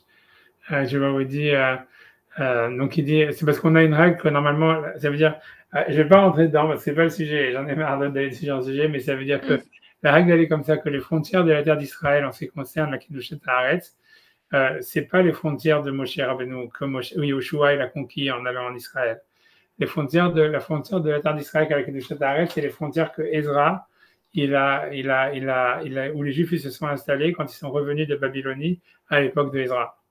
Ça veut dire qu'en fait, le concept, c'est comme ça, c'est en jargon, dans le Talmud, ça se dit comme ça se dit Kedusha Rishona Kitcha Lishata Velo Kitcha Latil Lavo. Ça veut dire que la sainteté première sainteté, ça veut dire celle qui avait été amenée par Yoshua et qui a duré jusqu'à la Nabucodonosor, elle était une Kedusha qui était que pour son moment, mais qui n'a pas duré pour le temps à venir. Ça veut dire qu'il n'y a pas de laisser de postérité. Par contre, Kedusha Shneya, ça veut dire deuxième Kedusha, qui est la Kedusha de Ezra, quand il est revenu en Israël, donc 500 ans avant Jésus, quoi, ça veut dire avant la construction du deuxième temple, quoi, après l'histoire de Megillat Esther. Donc, Kitcha Lishatav et Kitcha Latil Lavo, elle a sanctifié la terre d'Israël pour son temps et aussi pour le temps futur. D'accord? Mais sur ça, l'Agmara, elle dit ça, et l'Agmara, elle dit ça, c'est vrai en ce qui concerne la terre d'Israël, mais en ce qui concerne Jérusalem et le Kodesh HaKodashim, la Kedusha Rishona, elle reste depuis l'époque de David. Ça veut dire, donc c'est une différence, si tu veux, il y a une différence importante entre la Kedusha de Jérusalem et de Jérusalem, la vieille ville, et de l'endroit où il y a Beth Amikdash, qui n'est pas lié en fait au retour de Ezra. Ça veut dire qu'il est resté en fait depuis le moment où Shlomo il a construit le Beth Amikdash, et la Kedusha du reste d'Israël qui a disparu lorsque les Juifs sont partis en exil en Babylonie et qui est revenu qu'à l'époque de Ezra. et que c'est les frontières d'Ezra qui comptent aujourd'hui. Ça, c'est ce qui sort dans la halakha, et le Rambam, contrairement à son habitude, il essaie de donner une explication personnelle à ça. Ça veut dire rarement le Rambam dans le Mishneh Torah, il dit son avis, non, il fait que dire ce qui est marqué dans la Gemara, mais ici, il dit son avis, et donc il interprète un peu ce qu'on a dit. Je lui ai dit, Velamani Omer, pourquoi moi je dis, Bemikdash Yerushalayim, en ce qui concerne le Beit HaMikdash et Jérusalem, Kedusha Rishona, ça veut dire la première sainteté, Kodsha le Atil Lavo, elle a donné la sainteté, mais pour le futur. Au Bikdusha Tshar et Israël, mais en ce qui concerne la Kedusha du reste de la terre d'Israël, et Nyan Shvit ou Masrod, Kayotse Baen, en ce qui concerne la Shvit de Maaser, Lo Kedusha Atil Lavo, la Kedusha de Yoshua, enfin de David, elle n'a pas tenu, elle a disparu après Nabucodonosor. Et donc, il explique les fiches chez Kedusha d'Amigdash de Yerushalayim, Mipna Shkina. Parce que la Kedusha du Beit HaMikdash de Yerushalayim, elle est à cause de la Shkina, ou Shkina Ena Betela. Et la Shkina, si tu veux, elle n'est jamais partie de Yerushalayim, elle n'est jamais partie du Beit HaMikdash. Elle n'est jamais, dans le Midrash, c'est marqué, elle n'est jamais partie du côté de la Maravi. Omer, c'est le verset, il dit, Va Shimoti et Mikdashechem. Et donc, je rendrai désert votre Mikdash. Et donc, on voit que même si c'est désert, ça reste le Mikdash. Donc, Rachamim, Afal Pliché Shomemin, ça veut bien que ça a été désertifié par les Romains, etc., ou par Nabucodonosor, Bigdushatan et Nomdim. Ça veut dire la Kedusha, elle reste et elle n'est jamais partie. Aval Chiyuv Haaretz, Jvit ou Masarot, par contre, l'obligation du Jvit, de Maser, et nous, dans le reste d'Israël, et nous, elle a mis Kivush Rabim. Ça avait la première Kedusha, elle a eu lieu parce qu'elle avait été conquise par la majorité du peuple d'Israël. Et une fois que la terre elle a été reprise de par Nabucodonosor, Batel à Kivush, ça veut dire la conquête elle avait été annulée, Miniftera Minatora, Mimaserot ou Mishvit, et donc la terre elle était devenue, il n'y avait plus de Kedusha dans la terre à l'époque de Nabucodonosor, Share Ena Mineret Israël, ça s'appelle plus Eretz Israël. Lui veut dire que Eretz Israël, c'est pas le nom d'un endroit géographique. Eretz Israël, ça veut dire la terre des Juifs. Et Israël, c'est ça veut la traduction sur le Rambam de Eretz Israël, ça veut dire c'est la terre des Juifs. Et c'est pour ça que je dis que tu vois, en fait, ils avaient raison d'appeler ça la Palestine quand c'était pas aux Juifs, c'est vrai que ça s'appelle la Palestine. Tu vois, parce qu'en fait, ça veut dire c'est pas Eretz Israël, c'est la terre des Juifs. C'est la terre des Juifs que quand les Juifs ils sont possesseurs de la terre, mais si c'est pas eux les possesseurs de la terre, donc c'est pas Eretz Israël. Ça, tu vois, c'est ce qu'il dit ici, donc c'était pas Eretz Israël. Il dit, mais Kevan Shala Ezra ou Vikatcha, et quand Ezra il est revenu et qu'il a sanctifié, donc la suite du Rambam est très difficile, j'ai pas envie d'entrer dedans, mais je le fais rien pour finir la halakha. Il dit, mais Kevan Shala Ezra Vikitcha, quand Ezra il est monté et a sanctifié la terre d'Israël, Lokitcha Bikivush, il n'a pas sanctifié avec la conquête, parce qu'en réalité, ils étaient encore sous domination de Sirius, donc il n'avait pas une indépendance réelle, et là, Bechazaka. Ça veut dire Hazaka, on va traduire ça par occupation. Moi, je traduis ça comme ça. Chez Azikouba, parce qu'en fait, si tu veux, ils ont occupé le pays sans avoir vraiment de possession dessus. C'est pour ça que tous les endroits où ceux qui sont montés de Babylonie, ils ont occupé. Et ils ont été sanctifiés par la sanctification de Ezra qui ne dépendait pas, si tu veux, de la possession de la terre, puisqu'ils n'avaient pas de possession de la terre. Mais ça dépendait de la chazaka, du fait d'habiter dans la terre. Alors, c'est ça ce qui est resté pour le futur. Ça reste jusqu'à aujourd'hui. Et même qu'on n'a plus, c'est-à-dire à l'époque du Rambam, ils n'avaient pas de possession sur la terre. Et c'est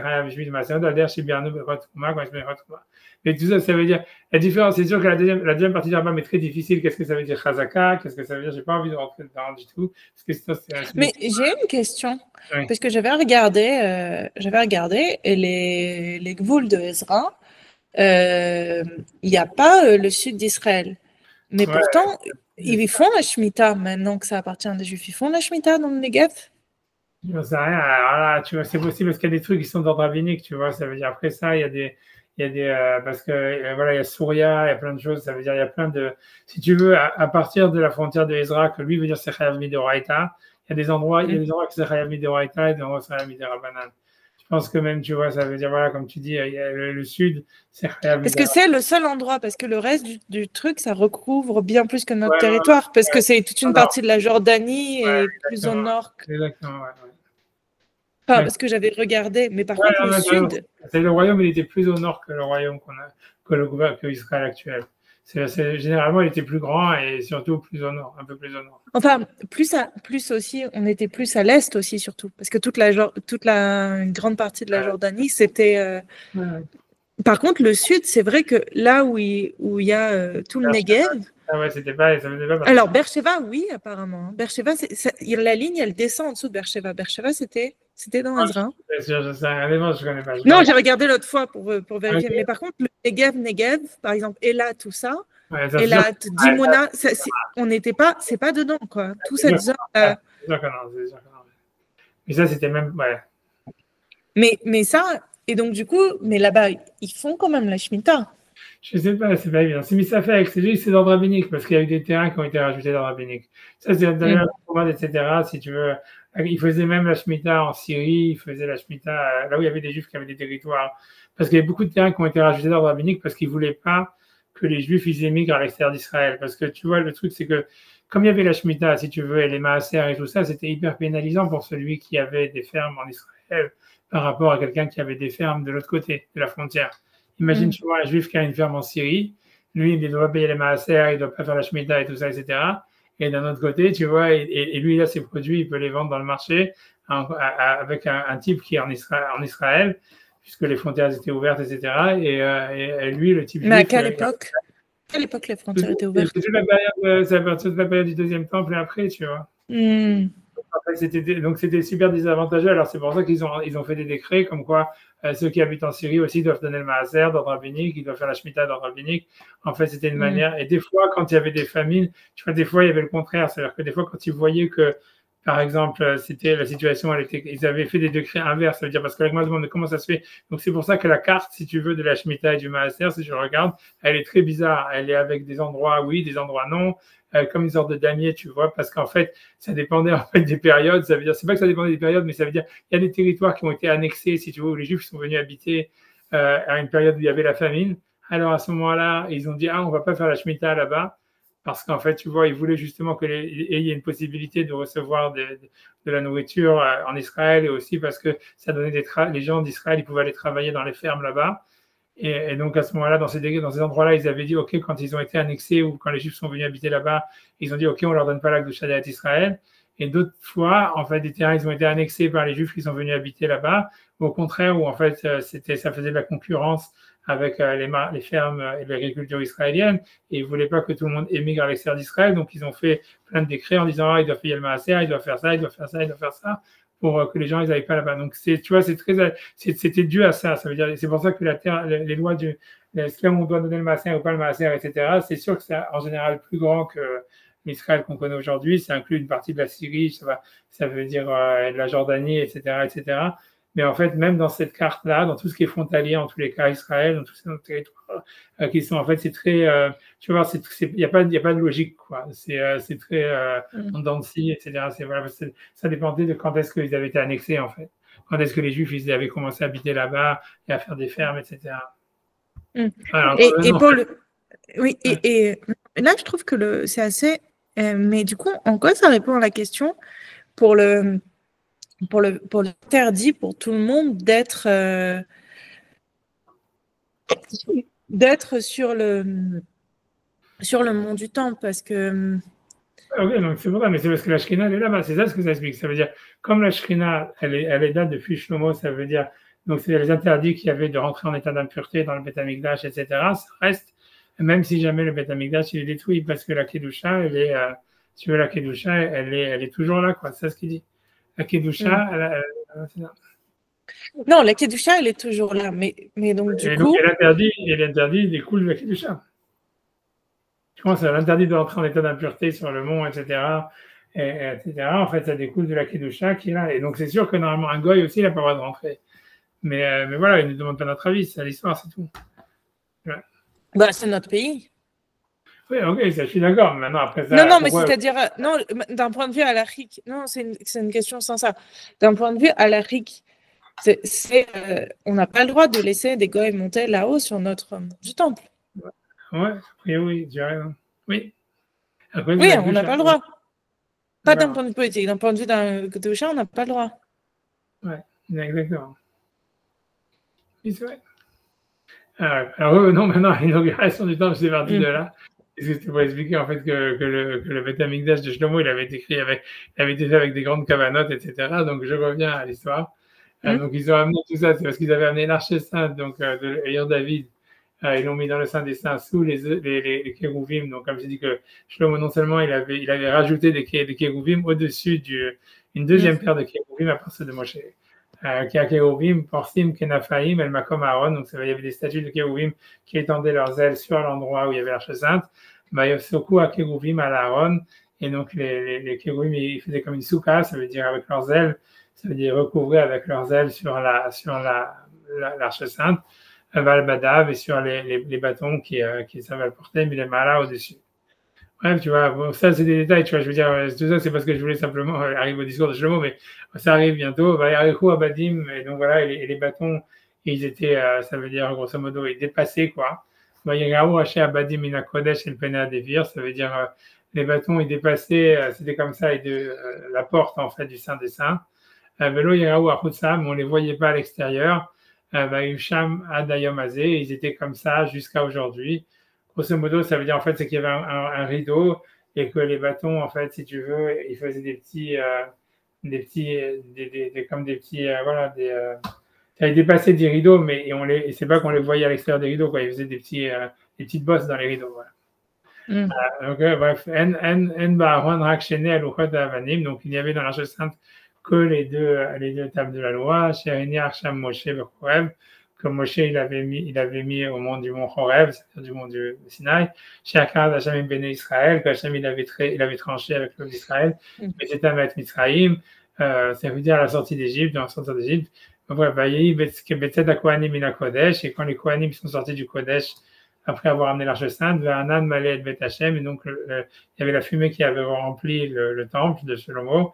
Velo Yaklu Kohanim, les Kohanim ne pouvaient pas, c'est la mode, les charrettes, les fnei, ils ne pouvaient pas rester devant la nuée qu'il y avait là-bas, qui Malek Vod Hashem et Bet Hashem, parce que elle avait rempli l'honneur d'Hachem, la maison d'Hachem. Et là, on nous dit, tu vois, voilà, c'est ce que pour ce qui est intéressant, Azamar Shlomo, donc voilà, Shlomo, maintenant il fait son discours, et cette fille-là qui va faire, voilà, c'est un début, à mon avis, c'est un très beau texte, en tous les cas, du Danar. Donc, il y a marqué Azamar Shlomo, Hachem Amar Lishkon Ba'afel. Donc, il dit, Hachem, il avait dit qu'il voulait résider dans les cieux. Bano Baniti Baïd Zevulach, c'est-à-dire, j'ai construit une maison de refuge pour toi. Machon Leshiftera Olamim, ça veut dire une maison de résidence pour soi, pour l'éternité. Donc ça, c'est ce qu'il dit, tu vois, bref, tu vois, peu importe ce que ça veut dire. Comme je t'ai dit encore une fois, c'est sûr qu'Hachem, il ne réside pas dans la maison. Et encore une fois, mais ça veut dire en fait qu'on voulait avoir une relation avec Hachem, et c'est la relation de l'homme avec Hachem et d'Hachem avec l'homme qui est l'instrument qui est dans le temple. C'est pas Hachem, mais c'est là c'est ça qui parle. Ça veut dire qu'il voulait avoir une proximité avec Hachem. C'est ça ce que ça veut dire. Le Beth Amikdash, ça permet au Bnei Israël et à l'homme de sentir une proximité avec Hachem, comme si Hachem résidait avec nous. Et ça a toujours été le cas, mais ça veut dire, l'idée, c'est que l'homme, tu vois, il peut le vivre, quoi. C'est ça ce que ça veut dire. Donc, donc le roi, il s'est retourné, il a tourné son visage, il a béni toute l'assemblée d'Israël. Le Kol Israël Omed, et tout le peuple d'Israël s'est dressé. Donc, ce qui est intéressant, ce que je voulais dire, c'est que quand tu regardes par rapport à l'inauguration du Mishkan, c'est la paracha de la semaine dernière, à l'époque de Moshe, ça s'est pas super bien passé. En fait, tu vois, ça veut dire que d'abord, comme Aaron il fait les korbanot, la présence divine ne descend pas dans le temple. Moshe il est obligé de revenir dans le temple avec Aaron pour faire des tfilotes, et à ce moment-là, la nuée elle descend.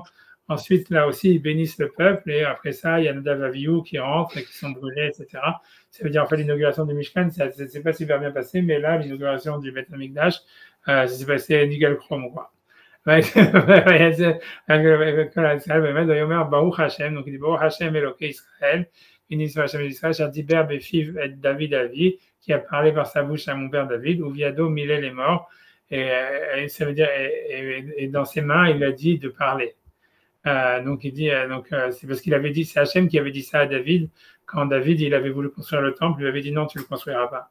Il dit Minayom Asherotzeti et Amim Israël Mimisraïm, depuis le jour où j'avais fait sortir mon peuple d'Israël d'Égypte, lo baharti be'ir mikol shifte Israël, levnot ba'it lishmi sham.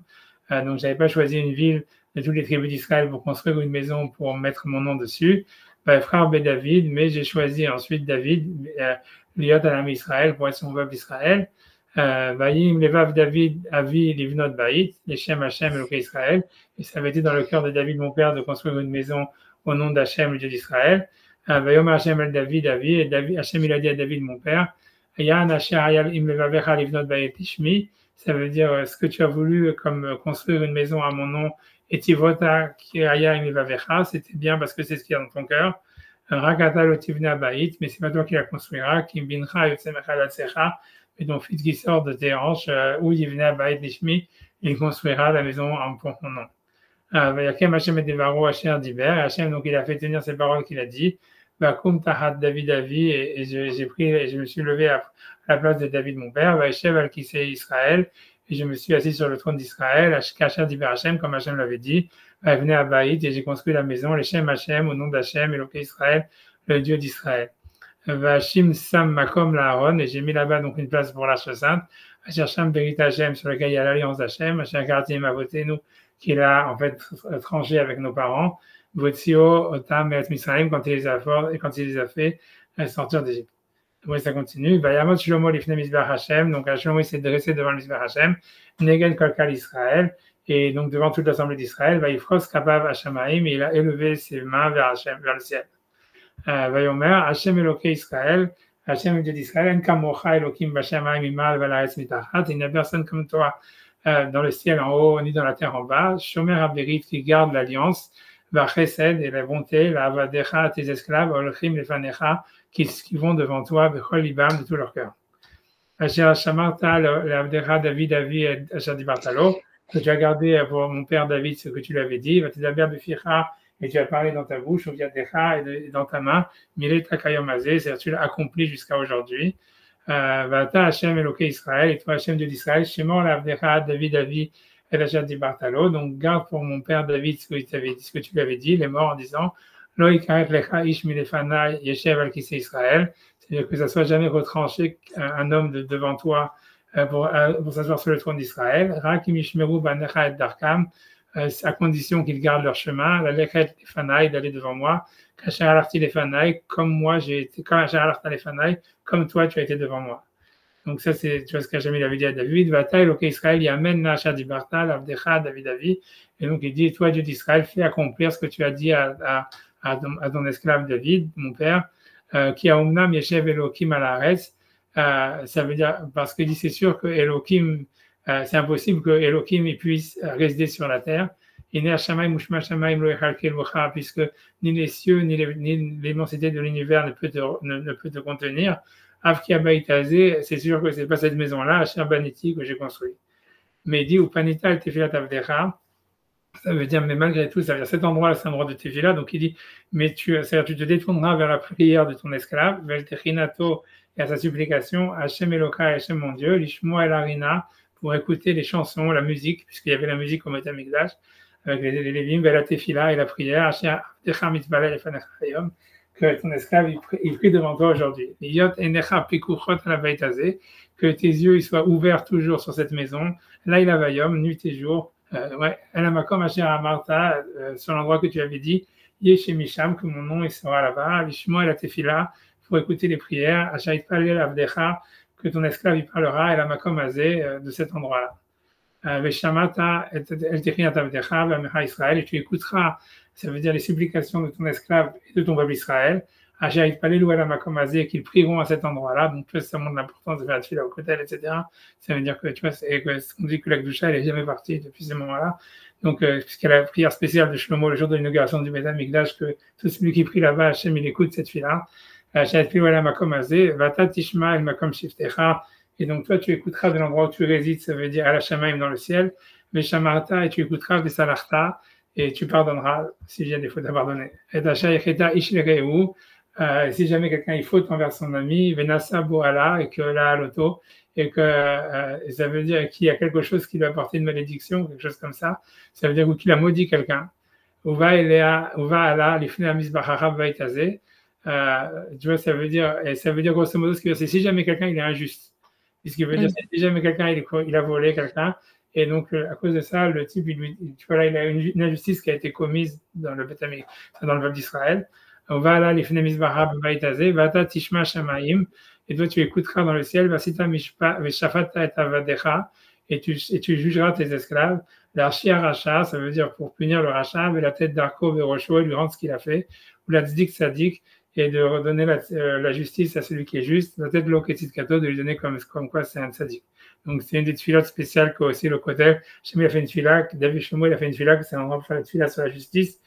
Après il dit Benagef Amecha Lifne Oyev, si jamais aussi donc le peuple d'Israël il est frappé par une attaque des ennemis, Shayechetu l'Arc parce qu'ils ont fauté envers toi, Veshavu Elecha, et ça veut dire qu'ils vont faire teshuva vers toi, Vodou et Shemecha, et ils loueront ton nom, Itpalelu Vetranenu Elecha Babaitazé, et ils prieront et ils supplieront devant toi dans cette maison. Encore une fois, Vata Tishma Shamaim, et toi tu écouteras du ciel, Vesalachta Lachatata Mecha Israël, et tu pardonneras ton peuple Israël, Vashevotam El Adama, Shanatata Lavotam, et tu les ramèneras dans la terre de leurs parents. Be'atzer Shamaim, tu vas donner toutes les. Mais c'est pour te dire, tout ça c'était pour te montrer que, en fait, Shlomo il avait des kavanot, tu vois, très hautes quand il a construit le Beth Amikdash. Sa kavanot était vraiment le Shem Shamaim complètement, quoi. Si jamais en fait il y a une sécheresse, qui irait tout l'art parce que les Juifs auront fauté, ils viendront faire filer dans cet endroit-là, Vodou et Shemecha, ils loueront ton nom, Mechatatam et Shuvon, ils feront teshuva de leur faute, quitte à un aime parce que tu vas leur répondre. Vata Tishma Shamaim, et toi tu écouteras du ciel, mais c'est l'arta Lachatata Avadera, et tu pardonneras les fautes de tes esclaves, Amecha Israël et ton peuple Israël, qui t'aurem et Ader Hatova, et de là-bas tu leur enseigneras a priori le chemin, mon chemin, Shayarhuba, vers lequel ils devront suivre, Benatata Mata à l'Artsecha, et tu donneras la pluie sur ta terre, Ashanatata Lamecha et Nachala, que tu as donné à ton peuple comme héritage. Alors il continue, mais ça veut dire Rav qui y est Baret, si jamais il y a de la famine, des vers, si jamais il y a des épidémies, Shidaphone, Irakon, ça veut dire c'est des maladies qui frappent la récolte, Arbé, les sauterelles, Chassil, c'est un type de sauterelles, je crois.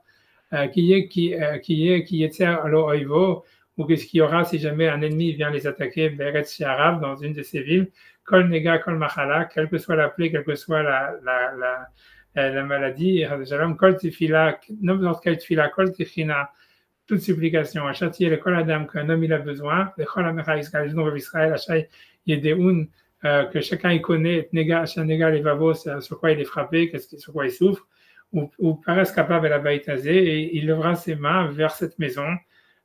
Et c'est pour ça que nous, on fait la tfila vers le Beth Amikdash, même quand on est chez nous, ça veut dire, quand même en Amérique et tout ça, n'importe où, tu vois, on prie vers le Beth Amikdash, parce que c'est ça, tu vas marquer El Baïtazé. Ça veut dire vers cette maison-là. Même si on ne peut pas aller au Kotel, il faut prier toujours vers le Kotel, vers le Saint des Saints.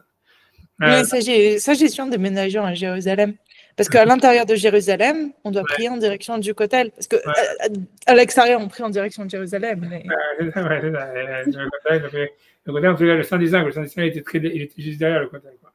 C'est Vata Tishma Shamaim, et tu vois, donc toi tu écouteras du ciel, Makon Shiftera, c'est-à-dire là où tu résides ta présence, Vesalarta, et tu pardonneras, Basita, et tu feras, tu donneras à chacun par rapport à ce qu'il a besoin ou ce qu'il doit aller, le chemin qu'il doit aller. Chertedat Levavo, que tu connaîtras son cœur, Kiatayadata Levadecha, car tu es le seul à connaître, Levav Bene Kol Adam, Kol Bene Adam, le cœur de tous les hommes, donc c'est qui est honnête dans cette échouva, qui est honnête dans cette fila, etc. Et Maniaoucha Kol Ayamim, pour que comme ça les Juifs ils te craindront tout le temps, Hachem Chaim, Alpene Adama, qui sont vivants sur la terre, Ajadada Lavotenu, que tu as de nos parents. Et là, il fait la tfila si spéciale que Hachem écoute la tfila des Goïm qui vient de faire la tfila au Kotel. C'est ça que ça veut dire et que eux et leur tfila ils sont encore plus écoutés que celle des Juifs parce que quand tu regardes, tu vas voir pour les Juifs il y a chaque fois il faut qu'ils fassent teshuva, il faut qu'ils fassent teshuva. Sur les Goïm il dit non c'est la peine qu'ils fassent teshuva. Tu vois ce qu'il dit Gam et Anochi Shalom Amecha Israël, c'est même un nom juif qui ne fait pas partie du peuple d'Israël, ou Vam Meretz Rechoka et qui vient d'un pays lointain. Quand tu vois au côté, il y a plein de noirs. Eman Shemecha, ça veut dire pour ton nom, qui Ishmeu Neshimcha Gadol, parce qu'ils ont écouté ton grand nom. Vaetiadecha Chazaka, et ta grande main, Uzroacha Netouya, et ta main étendue. Ou va Veitpalel Baïtazé, et va venir faire la tfila vers cette maison-là. Vata Tishma Shamaim, et toi tu écouteras dans le ciel. Tu vois, il dit pas, et parce que pour les Juifs, il dit ils feront teshuva, il faut qu'ils fassent teshuva. Il dit pour un gars, il dit c'est pas la peine qu'ils fassent teshuva. Ouais, mais ça voudrait dire qu'il faut qu'ils viennent pour la bonne kavana, donc ça. Ouais, non, ça c'est sûr. Mais ça veut dire. Mais j'ai jamais vu beaucoup. J'ai juste vu quelques chrétiens, mais j'ai jamais vu beaucoup. Ils sont très minoritaires et j'y vais toutes les semaines. Très minoritaires. C'est bizarre. Parce que c'est du côté des femmes, t'as dit pas tout ça. Non, justement, mais j'ai vu une fois.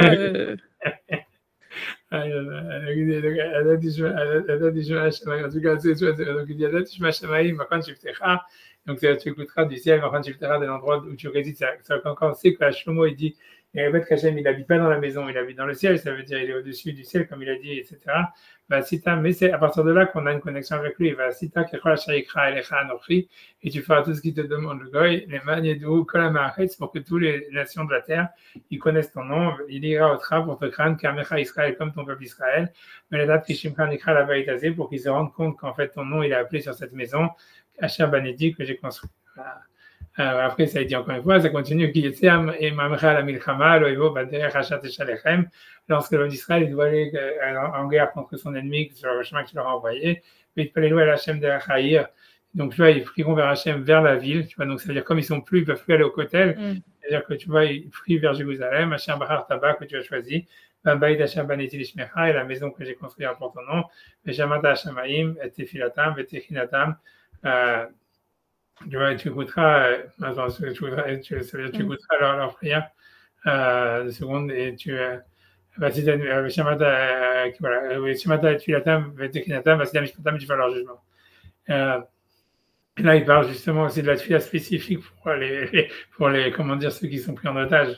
C'est mentionné, tu vois, dans la prière de Shlomo, il dit,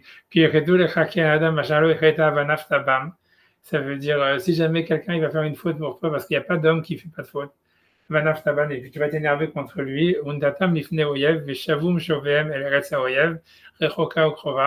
ça veut dire qu'ils vont être capturés, ça veut dire kidnappés, tu vois, dans un pays lointain ou proche. Tu vois, il dit Vashiou Alibam. Donc il leur dit, tu vois, il dit que si quelqu'un est Yad Shalom, il est pris en otage, qu'est-ce qu'il doit faire? Et Vashiou Alibam Baras Eshanish Vusham. Ils doivent faire teshuva dans l'endroit où est-ce qu'ils ont été capturés, Veshavu, et qu'ils fassent teshuva, Vitranenu Elecha, Beres Shoviem, les morts. Et donc ils doivent faire la tefila là où est-ce qu'ils sont capturés en disant Chatanu Evinu Rachanu, ça veut dire on a fauté, etc. Veshavu Elecha Bechol Levava, mais ce qu'ils doivent faire toujours de tout leur cœur, prendre Nafsham Beres Oivem, dans la terre de leurs ennemis, à Shachavu Otam, où ils ont été capturés. Mais il dit, il doit faire une fila en essayant de trouver vers Jérusalem. Comme là, si on ne sait pas où c'est Jérusalem, alors quelqu'un il doit être mechaven dans cette fila qu'il prie vers Jérusalem, met son cœur vers Jérusalem. Mais Dieu, il doit faire la fila vers le chemin de leur terre que tu as donné à leurs parents. C'est-à-dire la ville que tu as choisie, et la maison que j'ai construite en ton nom. Et après ça, et tu écouteras du ciel, mais quand tu à l'endroit de l'endroit où tu résides, et tefilatam et trinatam, et leur prière et leur supplication, basita mishpatam, et tu feras leur jugement, dans le sens où tu les libéreras, et tu pardonneras à ceux qui ont fauté pour toi, et tu leur donneras en pitié aux yeux de ceux qui les ont capturés, mais ils auront pitié d'eux. Tu vois, parce que parce que c'est ton héritage que tu as fait sortir d'Égypte, etc. Tu vois, ça veut dire pour que tes yeux soient ouverts sur les prières de tes esclaves, sur les prières du peuple d'Israël, pour les écouter, à chaque fois, ça veut dire qui t'appelle Korah Melecha. Parce que tu as séparé comme héritage les de la terre, comme tu as dit à Moshe ton esclave, aussi quand tu as fait sortir nos parents d'Égypte, Hachem Elohim. Mais tu vois, ce qui est intéressant, moi, ce que j'ai remarqué, c'est que la prière ceux qui sont kidnappés, quoi, des otages, c'est la dernière qui mentionne, quoi. Il faut pas mentionner tous les trucs, ça veut dire les épidémies, la famine, j'en sais rien, les guerres et compagnie. La dernière tefila qui dit, en fait, c'est s'il y a des otages, des histoires qui doivent faire la tefila vers Jérusalem pour être libérés.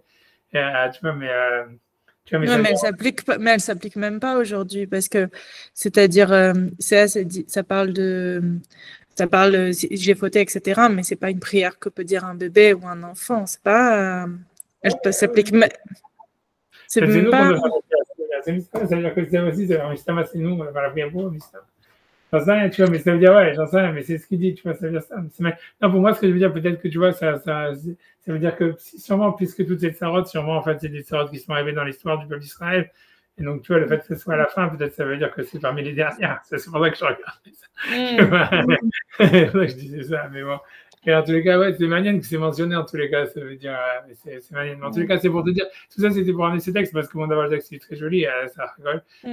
J'ai juste une question un peu fondamentale sur le texte au début.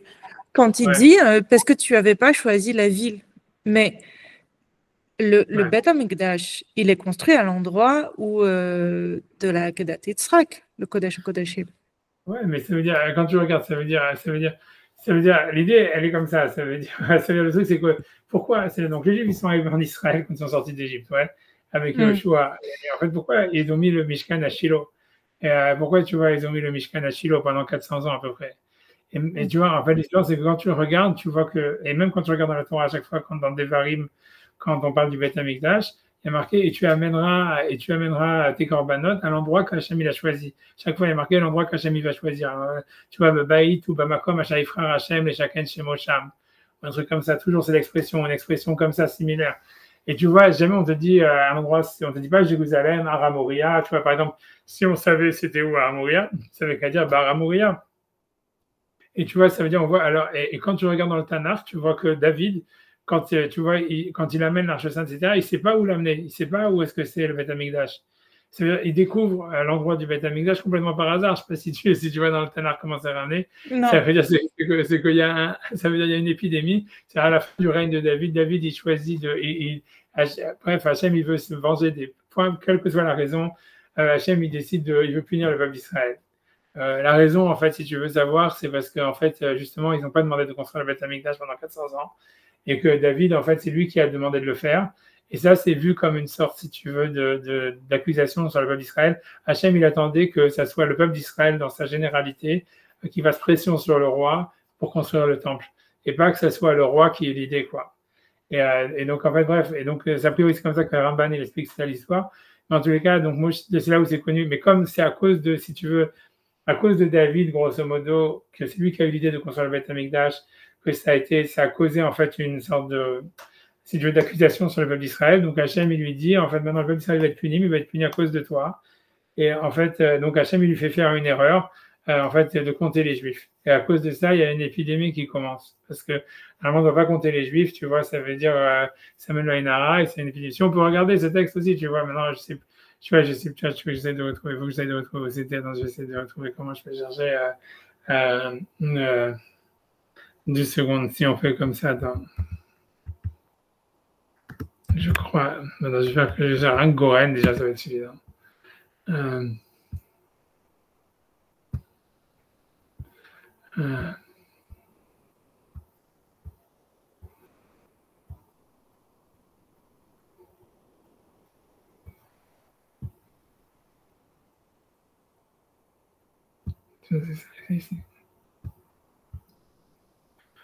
Tu vois, ça veut dire, donc finalement, tu vois, ça veut dire, donc, tu vois, ça veut dire, bon, je lis comment ça va de là, va y avoir Gad el David, donc c'est le prophète, je peux zoomer un petit peu. Va y avoir Gad el David, donc Gad il est venu voir David, va y avoir et il lui a dit, va y avoir Atavo lecha sheva shanim ra'av, ça veut dire, il lui dit, voilà, il y a une punition qui doit venir sur le peuple et sur Israël, et il lui donne le choix de la punition. C'était soit 7 années de famine, sheva shanim ra'av versecha, או 3 חודשים נוסח לפני ארצך, ועורותיך, ça veut dire, ou bien c'est 3 mois où en fait, ça veut dire, les Goïms, ils vont faire des attaques contre Israël, et ils vont gagner, et toi, tu vas être poursuivi. Ça veut dire que c'est 3 mois de défaite militaire, ou bien, Bemiot Shloshat Yamim Dever, Bersecha, ou bien qu'il y a une épidémie qui dure 3 jours. Atadaure Mashiv Sholchi Davar, ça veut dire, Gad, il dit à David, toi tu choisis, et moi je réponds à Hachem, et tu choisis un des 3. Alors, il va choisir l'épidémie. Ouais, il choisit l'épidémie. Pourquoi? Parce qu'en fait, ça vient d'Hachem. Il dit, les soldats, les ennemis, ils vont toujours faire pire que ce qu'Hachem il veut. Comme avec Pharaon, par exemple, Hachem il avait dit, voilà, ils exilent dans un pays étranger, ils les ont massacrés, comme on voit aussi les Allemands et tout ça. Donc il a dit, si jamais en fait on tombe dans les mains des soldats ennemis, ça va être 10 fois pire que ce qu'Hachem voulait. Non, mais ça semble moins pire. Enfin, de logique. Enfin, je sais pas, ou peut-être on est traumatisé de ce qu'on a vu, mais ça semble moins pire comme. Ouais, donc tu vois, c'est un liméode, ça veut dire c'est très dur.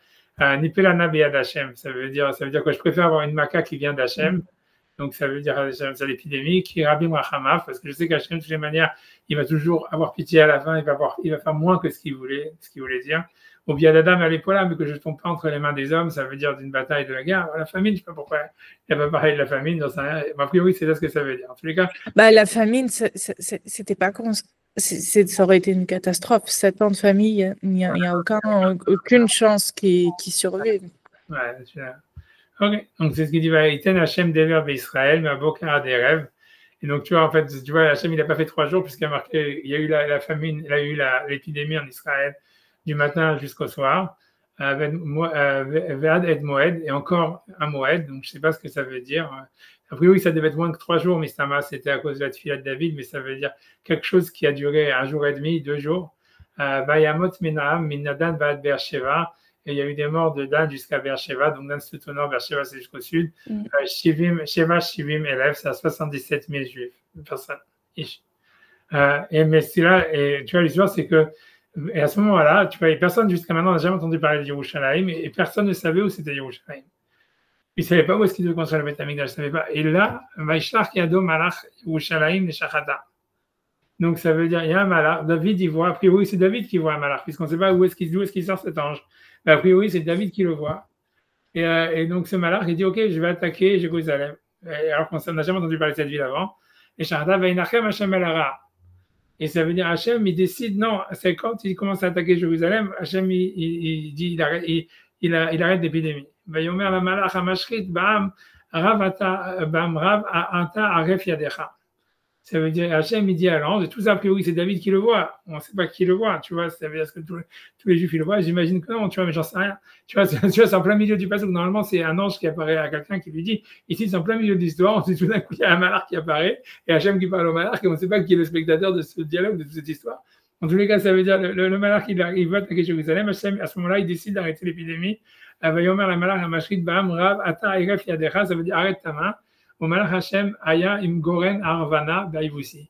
Et ça veut dire l'épidémie, elle s'est arrêtée à un endroit qui a été préservé de l'épidémie, c'est la grange de Arvana, c'était le nom d'un goy, Ayevoussi, qui était un Jébusien qui habitait là-bas, puisque Jérusalem, c'était resté très longtemps à les mains des Yevoussim, et c'est que David qui l'a conquis. Et tu vois, c'est là, et tu vois, donc quand David, il voit ça, David el Hachem, biroto et amalach amake ba'am. Et quand David, il a vu, David, d'un coup, il parle à Hachem en voyant l'ange qui est en train de frapper le peuple. Il dit, c'est moi qui a fauté, parce que c'est lui qui avait compté le peuple. Et eux, qu'est-ce qu'ils ont fait de mal? Pourquoi tu punis les Juifs? Ça veut dire, punis-moi et ma famille plutôt que le peuple d'Israël. Et a priori, l'épidémie, elle s'arrête, je ne sais pas exactement. Et donc Gad, le prophète, il va dire à David ce jour-là, allez, monte, ça veut dire, il dit, va et fais un misbeach à Hachem dans la grange de Arvana, le Jébusien. Ça avait l'endroit du Beth Amikdash, mais ils ne savaient pas où c'était. Tu vois, c'était un endroit lambda, c'était une grange appartenant à un goy. Vayal David Kidva à Gad, Kachasiva Hachem. Tu vois, ça veut dire, donc David, il est venu là-bas, il a fait comme Gad, il lui a dit, comme Hachem lui avait dit. Yashkef Arvana, donc Arvana, le propriétaire de la grange, tu vois, il comprend rien. Tu vois, Yashkef Arvana, Vaya, et Amelech, et voit le roi, Bedavada, Bobrim Alav, qui viennent vers lui. Vayetse Arvana, Vajdakoul Amelech, pas par ça. Et donc Arvana, ça veut dire, il se prosterne devant le roi, qu'est-ce qu'il va faire? Pourquoi est-ce que le roi il vient ici dans ma grange, tu vois, ça veut dire c'est un endroit a priori complètement quelconque, tu vois, vers son esclave. David Liknot Mimecha et Tagoren, je viens acheter ta grange, Livnot Misbeach Lachem, et pour construire là-bas un hôtel pour Hachem, et Tatsar Magefa Me'alaam, et ça va arrêter si tu veux l'épidémie du peuple. Après, voilà, il achète et c'est tout. Bayomer Arvana et David, dit Kachvaya a donné à Melech Atov Benav. Ça veut dire que le roi il prenne la grange et qu'il fasse dessus avec ses corbanotes. Agréa Bakar la Olam, donc il a donné lui-même des corbanotes, tu vois, des bakars en tant qu'holocauste. Pas Mourigim ou Cléa Bakar les sim, il peut donner, ça veut dire les trucs qui servaient à tenir les animaux comme tu vois, comme combustible pour brûler les holocaustes. Akol Natan Arvana la Melech Arvana Amelech Lamelech, je ne sais pas ce que ça veut dire, Ravana Amelech Lamelech, qui est devenu roi tout d'un coup. Tu vois, il a tout donné au roi. Vaïma Ravana Lamelech, Hachem Elokecha. Non, Ameler, Unatan Ameler le David, l'Ameler le Hachem. Hachem, peut-être, ok, peut-être. Vaïma Ravana Lamelech, Hachem Elokecha Yaksecha, donc il dit Ravana au roi, qu'Hachem il accepte tes korbanot. Vaïma Hamer Haravana, Kilokano Ekne Motra Bimchir, Velo El Hachem, Elokai Olot Chinam. Voilà, donc il veut payer. Vaïken David Agouan Metabakam, Bekesef Shikalim Khamishim, et il a acheté donc le Beth Amikdash, ça veut dire l'endroit qui va servir, c'est complètement lambda, tu vois. Parce que Hachem, il n'avait jamais dit, je vois où c'était, donc il ne savait pas où c'était. Tu vois, ça veut dire, sinon, tu vois, et c'est là où ça va être choisi, tu vois, c'est là, c'est ça. Ça veut dire, Jérusalem et l'endroit du Beth Amikdash, c'est comme ça que c'est découvert. C'est l'endroit où l'ange, il ne pouvait pas, il a arrêté l'épidémie, où Hachem, il a forcé l'ange à arrêter l'épidémie. Et Hachem, après ça, il dit à David de faire un korban là-bas pour arrêter complètement le truc. Voilà, et ça devient le Beth Amikdash. Tu vois, Vaïven David Mizbeach Hachem, Vayalolot Shamim, Vayater Hachem Laaretz. Donc Hachem, il a répondu à la terre. Vateatzar Magefam et à l'Israël. Et la terre d'Israël, et donc l'épidémie, elle s'est arrêtée de la terre du peuple d'Israël. Et je pense, tu vois, ça, c'est la fin du livre de David. Et après ça, on t'explique que la construction du Beth Amikdash, elle est là-bas dans Goravana. Et donc, tu vois, voilà, l'idée, c'est est-ce qu'ils ne savaient pas où est-ce que c'était à Moria. Le Ramban, il dit que Hachem, il ne voulait pas dire en où c'était Jérusalem jusqu'à ce que quelqu'un veuille construire le Beth Amikdash, parce que sinon, toutes les tribus, elles allaient se battre. Mais alors, comment ça se fait qu'on savait que c'était dans le territoire de Benjamin? Ils ne savaient pas trop, tu vois, ça veut dire c'était dans la tribu de Yehuda aussi, tu vois, ça veut dire c'est sur la frontière de la tribu de Yehuda et de Benjamin. Mais en fait, tu vois, ils ne savaient pas, ça veut dire, tu vois, la ville de Jéricho à la base, si tu veux, c'est-à-dire comme eux, ils ne savaient pas dans quel territoire ça allait être, en tout cas quand tu regardes, ils ne savaient pas dans quel territoire ça allait être, et donc ils avaient prévu la ville de Jéricho comme échange, ça veut dire comme ils avaient dit que comme la ville de Jérusalem, elle devait être ensuite donnée à tout Israël. Ça veut dire que quel que soit le truc, donc en fait, ça veut dire celui dans lequel ça allait tomber dans sa tribu, par la suite, il allait hériter de la ville de Jéricho en échange. C'est pour ça que Yitro et ses descendants, ils ont habité pendant 400 ans à Jéricho, parce que c'était une ville où, donc, bien qu'ils étaient convertis et qu'ils n'étaient pas juifs, donc ils n'avaient pas une partie dans la terre d'Israël, à la fin de Jéricho, c'était l'endroit où, à la base, où tous les convertis, ils ont pu rester pendant 400 ans, parce que c'était un endroit qui était resté en suspens, qui allait être donné en échange à la ville, que la tribu qui allait avoir le Beth Amikdash, elle allait recevoir en échange du fait qu'elle donne sa ville à tout Israël. Et donc après, ça a été attribué à Yehuda parce qu'en fait, c'était principalement dans la tribu de Yehuda. Il n'y avait qu'un tout petit peu qui était dans la tribu de Binyamin. Il n'y a qu'une languette de terrain qui était dans la tribu de Binyamin, mais principalement Jérusalem, c'est dans le territoire de Yehuda. Et donc, en fait, ça a été en échange. Donc, ils ont reçu Jéricho, etc. Mais 400 ans plus tard. Mais ça veut dire qu'ils ne savaient pas, en fait, où c'était. Tu vois, ils ne savaient pas où c'était, ils l'ont découvert par hasard, j'en sais rien, ça veut dire que les choses sont par hasard dans la Torah, mais ça veut dire c'est comme ça, ça veut dire c'est fortuit, quoi. Ça veut dire, c'est là où, après, ils décident, tu vois, de voir, mais c'est vrai que c'est difficile de comprendre pourquoi Hachem ne leur a pas dit où c'était. Ah, mais Ir David était déjà construite, parce que c'est vraiment juste à côté. Ils ont construit. C'est pour ça que je ne sais pas que c'est correspond. Tu vois, Ir David, a priori, c'est ce qu'ils appellent Tzion et tout ça, Metsuda Tzion et tout ça. Tu vois, ça veut dire, c'est sûr que ça ne devait pas être loin parce que tu vois, ceux qui étaient dans Ir David, c'était des Jébuséens aussi. Tu vois, ça veut dire que Ir David, c'est une ville que David lui-même il a conquis, que c'était très difficile de la conquérir parce qu'elle était entre les mains des Jébuséens. Elle n'avait pas été conquise par Josué ni rien ni par personne jusqu'à David. A priori parce qu'ils avaient fait des alliances avec quand tu regardes dans les psukim, on a l'impression qu'ils avaient fait une alliance avec Abraham, Yitzhak et Yaakov, plein d'histoires, plein de midrashim fumeux, mais ils ont dû faire clairement des alliances avec Josué pour ne pas être conquis, etc. Et en fait, si tu veux, l'alliance, si tu veux, qui protégeait les Jébuséens de Jérusalem, enfin de Ir David, quoi, de Tzion, elle arrivait à expiration à l'époque de David, et donc David n'a pas voulu renouveler le bail, quoi. Et donc il a conquis la ville. Et ça a été très dur parce que c'était très fortifié et les Jébuséens ont fait une grande défense, etc. Mais voilà, mais à la fin, donc malgré tout, tu vois, il y a des Jébuséens qui sont restés là-bas puisqu'on en voit un ici, tu vois. qui était là. Donc, ça devait être dans la même zone, tu vois. Maintenant, je ne saurais pas te dire.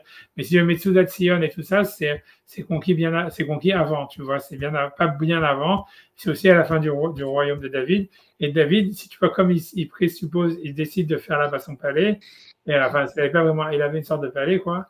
Pas aussi grand que celui de Shlomo ni rien. Ça veut dire un palais, voilà, un palais, quoi. Pas grand-chose, mais un palais quand même.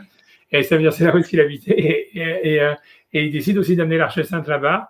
En attendant, quoi. Mais ça reste, tu vois, là-bas dans Metsudat, dans Ir David ou dans Metsudat Sion, c'est ce qu'il te dit, tu vois, que Shlomo, il a amené l'Arche Sainte de Metsudat Sion jusqu'à ce que Shlomo construise le Beth Amikdash après la mort de David. Mais ça veut dire parce qu'il savait, voilà, c'est tout, tu vois, a priori. Ça veut dire Metsudat Sion et Ir David, c'est pas vraiment, tu vois, ça peut être très proche, j'en sais rien, c'est ce que tu dis, je sais pas exactement. Dans tous les cas, c'était. Enfin, c'est vraiment c'est les archéologues qui ont. Il y a tout qui concorde, mais en fait, c'est juste. Voilà, c'est juste à côté. Mais l'histoire, elle va dans ce sens-là, puisque lui, il avait une grange. Une grange, c'est à l'extérieur. C'est-à-dire pour les. Mais c'était juste à côté. Ah ouais. C'est ça, tu vois, mais c'est pas, donc ils savaient pas où c'était, tu vois, ça veut dire, et pendant 400 ans, ils savaient pas où c'était. Pendant 400 ans, avec toutes les fois où on pensait être vers Yerushalayim, on savait pas où c'était. J'avais jamais réalisé. C'est-à-dire que la prière de Yerushalayim, elle commence à part de Shlomo, tu vois, ça veut dire avant ça. Non, de Shlomo, oui, mais avant ça, on parle de Yerushalayim dans la. Non, tu vois, ça veut dire, ils savaient pas, en tout cas, ils savaient pas où c'était les Juifs quand ils sont en Israël, ils savaient pas. Je sais pas si mais on en a parlé avant. On en a parlé avant. Ouais, Malkitzedek, Meler Shalem, tous ces machins-là, tu vois, ça veut dire, on sait qu'il y a un endroit qu'ils avaient, même Shalem, c'est pas Yerushalayim, tu vois, après les Midrashim, ouais, mais Shalem, c'est Yerushalayim, tu vois, mais c'est le mot Yerushalayim, je sais pas vraiment s'il il apparaît vraiment avant cette histoire-là, tu vois. Et ça apparaît ici, tu vois, voilà, et il savait qu'il y avait un endroit qu'Hachem il allait choisir, mais ils ne savaient pas où c'était, tu vois. Et pendant 400 ans, ils ont pas. C'est pour ça qu'ils ont laissé le Mishkan à Shiloh en portatif et tout ça, parce que voilà, ça se dévoile que à travers cette épidémie. Et c'est là où l'épidémie elle s'arrête et où Hachem, tu vois, ce que tu as lu le verset, quoi. Je te montrais le truc. C'est très étrange quand on ne sait pas exactement, tu vois. J'ajoute les tranquille parce que tu vois, parce que je commence l'autre quoi après. Merci beaucoup. À toi et Chodesh Tov et que des bonnes choses.